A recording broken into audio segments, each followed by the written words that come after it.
அம்மா இது வாங்கிட்டு வர சொன்னாங்க. இந்த கம்போட இது ஐ மீன் அந்த சப்போர்ட் அந்த தக்க மாதிரி இருக்குது. So she asked me to buy this and then she give me 5 ringgit. The cost is 5 வெள்ளி. மிச்ச காசு 2 வெள்ளி 40 காசு கொடுத்தாங்க.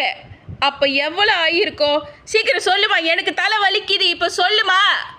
60 காசு எவ்வளோ? எல்லாமே 2 வெள்ளி 40 காசு அந்த கடைக்கார கொடுத்தா. 2 வெள்ளி 60 காசு. எப்போ பாரு என்கிட்ட கேட்பல எவ்வளோ ஆச்சு எவ்வளோ ஆச்சு. நீ இப்போ நான் கேட்குறேன். எனக்கு எப்போ பாரு போரிங் ஆயிடுச்சு.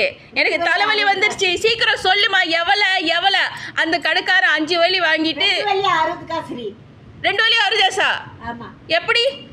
ஆமாம், 2 வெள்ளி 60 காசும் 2 வெள்ளி 40 காசு சேர்த்தா எவ்வளோ? சீக்கிரம் சொல்லுமா.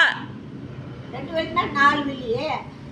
அந்த 60 காசு 40 காசு சேர்த்தா 1 வெள்ளி. 5 வெள்ளி.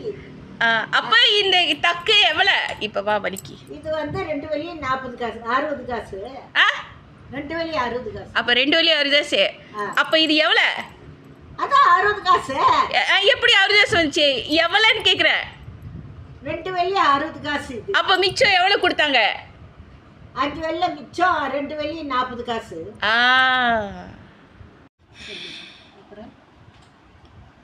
உன்னை நான் எப்படி ஏமாத்திருக்க முடியும்? சொல்லுமா, உன் காசு எப்படி நான் ஏமாத்திருக்க முடியும்? மிச்ச காசு கொடுத்துட்டேன்னா இல்லையா? 2 வெள்ளி 40 காசு. இப்போதான் நிம்மதியாக இருக்கு.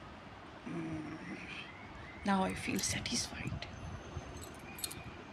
எப்போ பாரு எவ்வளோ எவ்வளோ எவ்வளோ என்னை கொள்ளையை அடிக்க முடியும் அந்த 5 வெள்ளியில்?